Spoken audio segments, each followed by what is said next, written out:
conditions that Sarawakian wants it, which scholars and also declassified information said, my PhD student now said, no, that was not true. That's all I can say to you. Thank you, Doctor. Next question, Sukumaran Vatugupol. Okay, right. If I understand your question correctly, Peter Walter Anul, is your question really whether the Sabah and Sarawak leaders submitted the 6 conditions without consultation of the people through a referendum? Is that your question? Yes. If that is your question, then the simple answer is no, because the 20-point memorandum was submitted it was submitted through the alliance of the 5 political parties, which means that the leaders must have consulted their members. Therefore, when these conditions to the formation of Malaysia were submitted to the IGC, it was through prior consultation with the members of the respective political parties. I suppose the same thing could have happened in Sarawak before they submitted the 18-point memorandum to the IGC. Thank you, Tan Sri. Thank you very much. The next person mentioned here, Professor Anthony John Stockwell. As you know, he's not here, so he will not be able to respond to that in person. Next comes Professor Murray Hunter. Professor Murray Hunter. I don't know if I'm qualified to answer that question. There's probably people here on this panel better versed to answer than me. If that is the case, what about Professor Andrew Mitchell?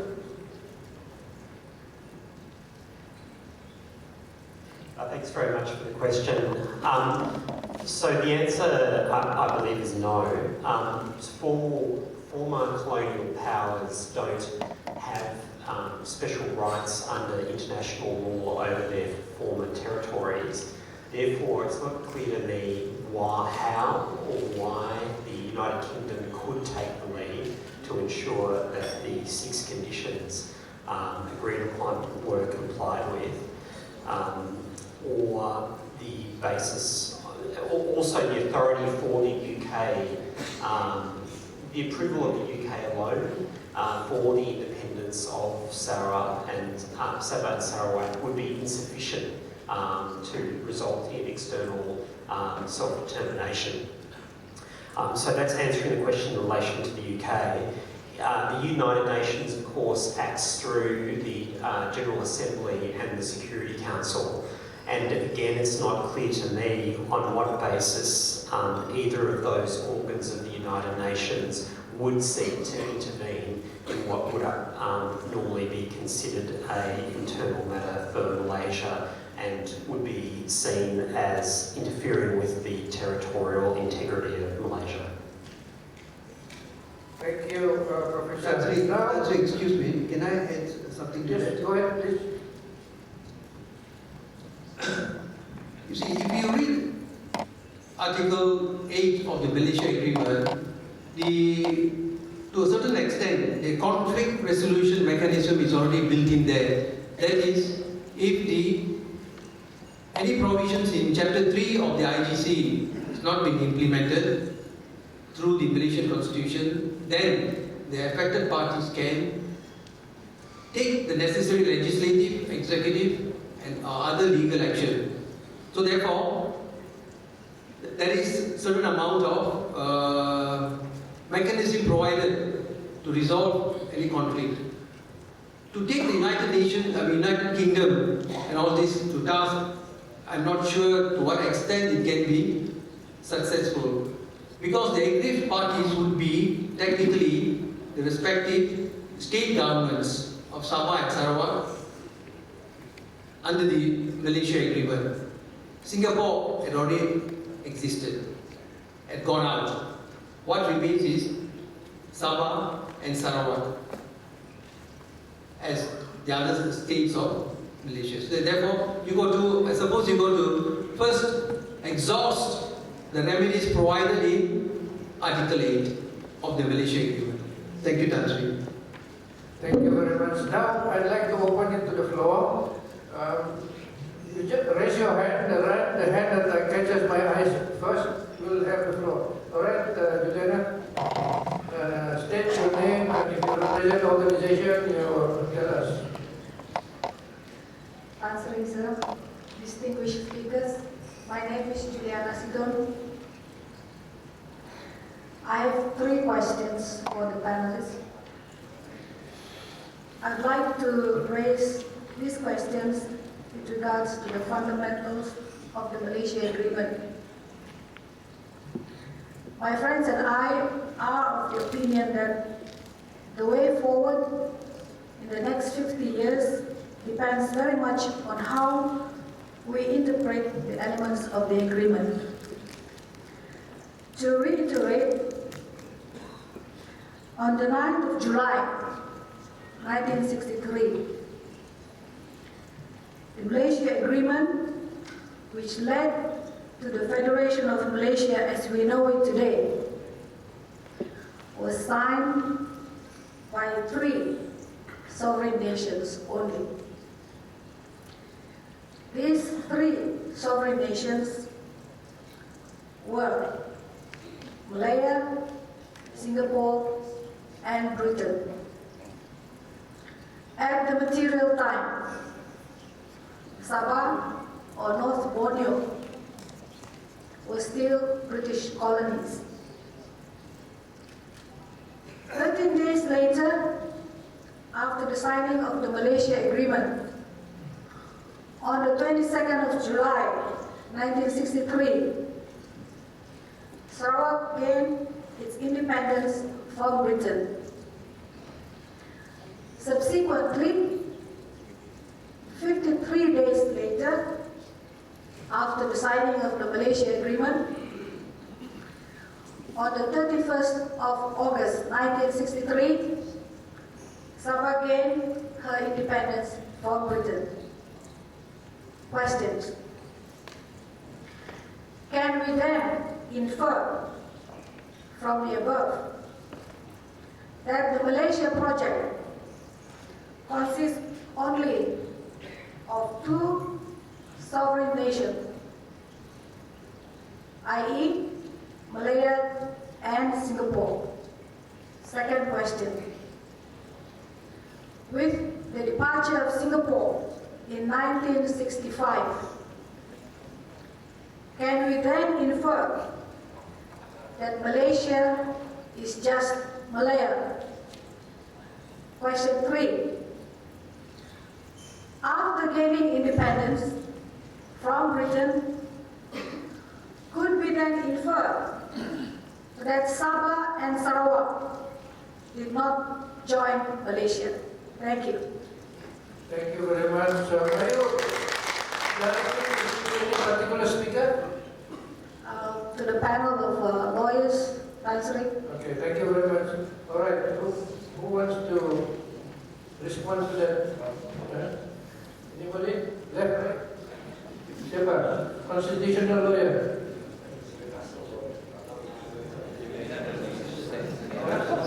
On my right, anybody? Any volunteer? On my right, any volunteer? Sir, can I direct the question to Professor Andrew Mitchell? Okay. I was trying to dodge it by hoping someone else would start. Right.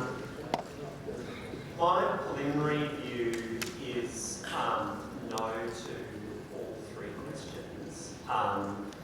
That there were 3 sovereign nations, obviously signing the agreement, notwithstanding the subsequent independence from Britain. In relation to the question of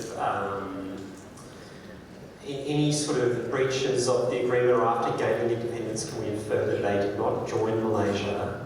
I think that it's clear that those states are now part of the territory of Malaysia. I'm not sure that the focus on breaches of some of the agreements is the best aspect to concentrate on for the purpose of greater autonomy for Sabah and Sarawak. I think, I don't think it's possible to answer. I think the answer is no to all three of those questions, but I'll ask other members of the panel. Okay, so he passes it on to me. First question, first of all, I think 9 July, when Singapore became party to the agreement, Singapore was not yet independent. In fact, Singapore was independent only on the 31st of August 1963. So I think you can't use the fact that there was Singapore as a party, because to some extent Singapore had greater autonomy because of self-government, but nonetheless was still British territory. And of course this federation and then the UK. So I mean, like Andrew, I think the answer would be no. I don't think you could say that you can infer that it's only two sovereign states. In fact, if anything else, is basically Britain having three territories in their hands, Singapore, Sabah, Sarawak, saying that, okay, on trust for these three, I am now signing on behalf of the Federation of Malaysia, with the Federation of Malaya, such that these four components will comprise the new Federation of Malaysia. I mean, this is the way I would read it. Departure of Singapore, does it mean that it's just left with Malaya? I don't think you can say that. You see, in a way, again here my answer is a legal answer rather than a political answer. And legal answer would be that there's a break in legal continuity, right? In other words, when you create a new nation, you've got a new agreement, that's where it's you start fresh. And so if the fact that Singapore went out of the Federation, and this was agreed to between the states, at that point in time, of course, at that point in time, if Sabah or Sarawak had tried to do the same and were somehow prevented from doing so, I think there may be a case for saying that something's kind of amiss. But that was not the case. And in any case, after 50 years, and after going through so many things, I think there is an inference the other way around, that Sabah and Sarawak were actually quite happy to remain in the Federation, at least in a political sense. Yeah. Thank you very much. Any other panelists that would like to respond? I think the questions have been answered, but in relation to question 2, there's another related question that is very often raised. With the departure of Singapore, as the Malaysia agreement has been rendered null and void, has fallen, this is one of the questions very often asked. So I pose this question in relation to question 2 from Juliana and answer it as follows. Malaysia agreement is a multilateral agreement. If one of the parties exceed or drop out, the others under international law can still continue with the terms and conditions and live up to the agreement. This is exactly what has happened. Just because one of the parties has exited, it does not mean you can just compare it even to a normal agreement. If there are 3 parties and one of the parties drop out and the others agree to remain, they can still continue. Thank you, Tasri. Thank you. I just take this opportunity because I have raised this with my friend Kevin in Singapore, but I was not quite convinced with his response, because under the Constitution it says the Federation. Federation means, I think, Federation of Malaysia.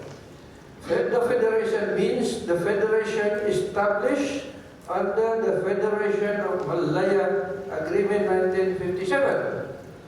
Yet, Malaya came into being 6 years earlier. And Malaysia, I don't think anybody thought of the country called Malaysia at the time. So how can you relate the existence of Malaysia to the Federation of Malaya Agreement 1957? This is something that a non-lawyer like me very puzzled. Anyhow, I just take that opportunity. Maybe Kevin would like to respond again. Okay, right? WTO, you sign whatever treaty, you can pull out. The rest of them, merely you carry on their own way. It's still the same. It's basically the same story. The unsatisfactory answer, answering here again, I said number one, I think it's bad drafting. I think they forgot. They really refer to the wrong document. Now, the question that follows from there is, does it mean that because this definition exists in your constitution and that it refers to the wrong document, does it mean that this federation doesn't exist? And the answer is no, you cannot assume that, because no matter what it says in this particular definition, you cannot deny the fact that there was in fact a Malaysia Agreement of 63. So that's the short and unsatisfactory answer. Okay, thank you. Okay, any more from the floor? All right. I remember you raised your hand earlier. Now is your opportunity. I am Hugh Lawton Sender from Kuching, Sarawak. I would like to ask Andrew Mitchell this question. Is there self-determination without referendum? I'm here referring to Sarawak, Sabah, and Malaya, where there were no referendum done for the formation of Malaysia. But it seems that Kevin says, although there were referendum in Singapore, it seems to mean also there was an option referendum. But I do not think so. Because at that material time, we, Sarawak and Sabah, our education rate was low. But in Singapore, it was more advanced than us. Like your former Prime Minister Lee Kuan Yew was a Queen's scholar. Now, what I mean here, Mr. Mitchell, is there self-determination without referendum? Thank you. Okay, Professor Mitchell. Thank you very much for your question. I think certainly it's possible for a state to fulfil the duties and the rights of self-determination that it owes to people without a referendum. What I was arguing in my paper was that certainly things such as plebiscites and referenda can be very useful to demonstrate nationally and demonstrate to the international community what the will of what the will of the people are. And we need to look at the example of East Timor, where its independence rested on international influence and the voice of its people being heard through a plebiscite. So my paper suggested that one way in which the peoples of Sabah and Sarawak may wish to seek greater autonomy and their right to self-determination if they believe it's not currently being met is through the actions of holding referendums and plebiscites. And again, the wording of such questions when they're put to the people needs to be paid particular attention to. It needs to be a very clear question that the people are being asked, so that when the response comes, it's unambiguous about what is meant, what the people actually want in relation to that particular issue. So it can be it's simply one tool that can be used to give voice to people that are seeking greater independence. Thank you very much, Professor. Any other question? Oh, the man in black shirt. No, di depan.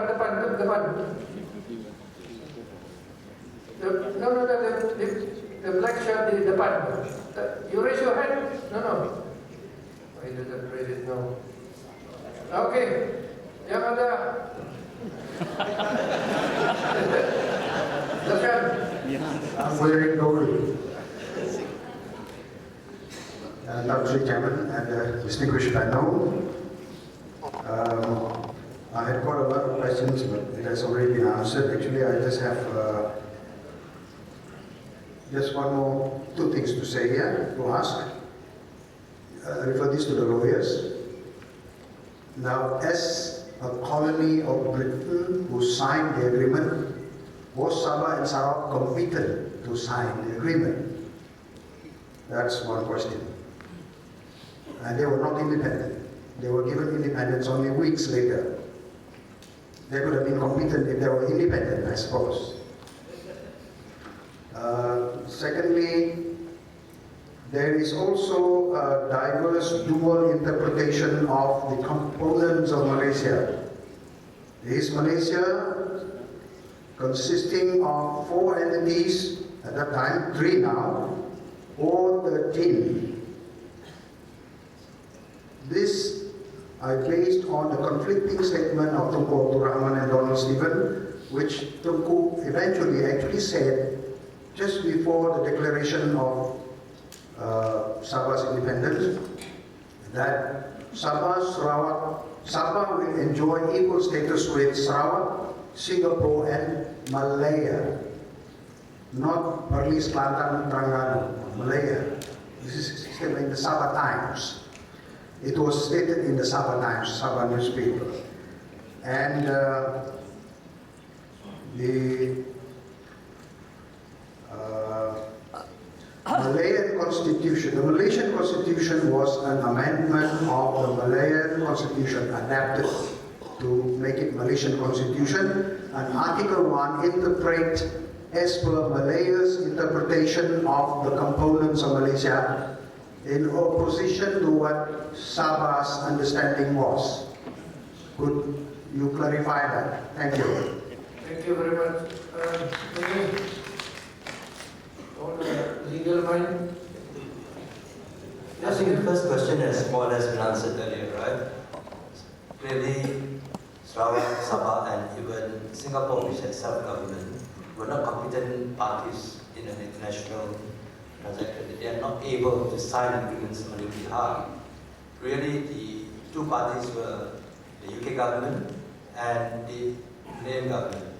I think the other three were put on record just to indicate that they were consulted, that they were on board on it as well. I mean, for them to think about say, I better get what Stephen to sign in case one day they say, oh, we never agreed, then they say, here's a signature. So theoretically, in principle, they are not necessary parties, and even if they did sign, it really makes no legal, creates no legal implications. And again, people have asked the question, then what happens if there is a breach of international obligations under the agreement? But theoretically, I think given all, it's the UK government that might be able to invoke these rights in an international tribunal somewhere. We have not researched this, but some of you will have, maybe you can contribute, right? One way forward is if you want to, assuming there's a provision, and I don't think it's necessarily confined to getting Parliament to enact laws and all that, but you can probably take it up at an international tribunal somewhere. Probably the way forward is for people who are affected, aggrieved, to write to the British government and say, you were our fiduciaries, you entered this agreement on our behalf, we are not suffering for it, we want you to take action, and the appropriate action in international law. And likely, they are declined, you may then probably go for judicial review to say that your declining to sue on our behalf is unlawful, is irrational, unreasonable, and that's the case in the court. You are not likely to win, but as in all public international law, or rather public international cases, winning is not objective. It's more to expose, to show that there's something wrong. I would like to use these few words, and naming, blaming, claiming, and shaming. Shame the British government for what they've done. Even if they refuse and lose in the High Court to oblige the government to be fed up, you have won a moral victory. That might be the way forward. Alright, the second question, this issue of 13. Alright, I think the very first constitutional document that was amended in 1963, at the time, Sabah, Sarawak, Singapore came together with Malaya to form Malaysia. the Constitution clearly provides Federation of Malaysia shall consist of the states of Malaya, Sabah, Borneo, Singapore, and Sarawak. In 1976, they amended the Constitution, and now it reads 13 states. Right? So again, I don't know why it was passed without any objections by Sabah, Sarawak MPs. It appears to have been adopted because you need 2/3 majority. Sabah, Sarawak MPs, when objected, would have denied the 2/3 majority needed to amend the Constitution. My understanding, if the federal constitution is going to be amended, that affects Sabah and Sarawak, I think the state government, respective state government of Sabah and Sarawak need to be consulted, or concurrence or whatever. But I'm not quite sure in this case whether there was such concurrence obtained from the state of Sabah and Sarawak. Yeah, concurrence is a higher degree of engagement. Consultation is I can consult you. If you don't agree with whatever I say, it's still too bad. I can go ahead because I've consulted you. Concurrence means you must positively agree. And I do not know whether there is such. You probably need to search the cautionary papers and see if there's something there or not. Yes, Mr. Chairman, can I just intercede here in the sense that it really doesn't matter. Let us assume that they got the concurrence of the two states. Right? Let's say they did get the concurrence. It doesn't matter whether it's 4 or 13, because what you need to do is to look at the actual terms of the agreement. So when Singapore went into the Federation, Singapore had very, very special terms. I mean, Lee Kuan Yew could remain as Prime Minister. You have 2 Prime Ministers in one Federation. It's very, very unusual, right? But this is perfectly legal because that was all inserted as part of the agreement. So what we need to do is to not worry too much about the labels, but look at the substance, the pith and substance of the actual terms of the agreement. What are the rights of the Sabah, of the Borneo states, for example, rather than, oh, is it 3, is it, 1 plus 3 or 4 or 13 or what have you. Another point to be aware of is the difference between international law and national law. So simply because something's a breach of, for example, the Malaysian constitution doesn't necessarily elevate it to an international legal question that the United Nations or some other country can resolve. So it's important to keep that in mind. That's separation in mind for our discussion as well. Thank you. Anyone want this? Is Malaysia a nation of 3 entities or 13 states? I've taken the view this morning that Sabah and Sarawak are the 12th and the 13th states based on my interpretation. But really, as Professor Kevin Tan said, it makes no difference. Even if it is 3 or 4 entities, what do you want out of it? As you know, the terms are provided for Sabah and Sarawak to have additional powers and safeguards for them. So therefore, we are talking about an asymmetrical federation. If you're going to talk about 3, I think what you have in mind is a confederation. In a situation where it is a confederation, then each entity would be having separate powers. Some will be still having more than the others. One of the characteristics of a confederation is that they can conduct foreign relations independently. But this was not what was wanted for Malaysia. For control of international relations was to be vested in the central government. Thank you, Tan Sri. Thank you. Anyone from here?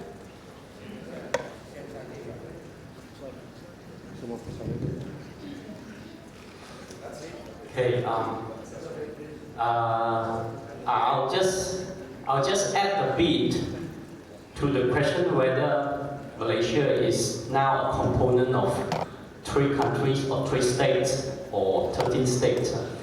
My personal opinion is it is a component of 3 states. Okay, Sabah, Sarawak, and the Federation of Malaya, the Persekutuan Tanah Melayu. Why? No doubt in 1976, there was an amendment to our constitution to say that Sabah and Sarawak is now the 12th and 13th state of Malaysia, but that is only just an amendment. The true fact still remains true fact. Now in law, sometimes when you appeal to the highest court can make mistake, and the highest court, right, can overturn an earlier decision to rectify the mistake. And I think for parliamentary practices, a parliament can, one parliament can amend laws, okay, to change another law, and a future parliament can also come back and revise this law and change it to another law. I think we don't know. I also don't know. I cannot see in the future, but perhaps in future, if Malaysia is sincere and honest enough, they can re-amend the constitution and restate that the Malaysia Agreement is actually entered into by and Malaysia is now really comprised of the Federation of Malaya, Sabah, and Sarawak. And one more short point. I think I remember reading one case. The Kelantan state actually sued Tunku Abdul Rahman and the government of Malaysia in 1966 to prevent Tunku Abdul Rahman from signing the Malaysia Agreement. The C.J. Thompson, I think, I could be wrong. I read the judgment long time ago. C.J. Thompson actually held that the government of Malaysia at that time, the government of Malaya is actually one entity, okay, and they can represent all the states, including Kelantan, to sign the Malaysia Agreement with Singapore, Sabah, and Sarawak. Okay, thanks. Thank you. Okay, Dr. Jeffrey, you want to say something?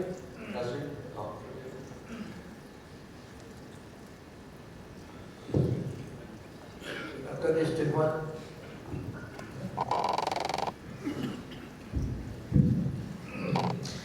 Well, I just want to refer to the Malaysia Agreement signatories because Hassan raised it earlier about competencies.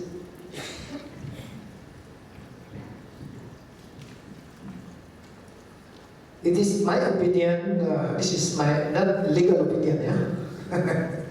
My opinion, that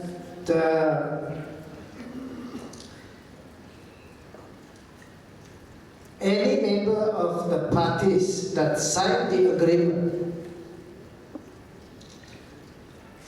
have an interest in the agreement, and therefore the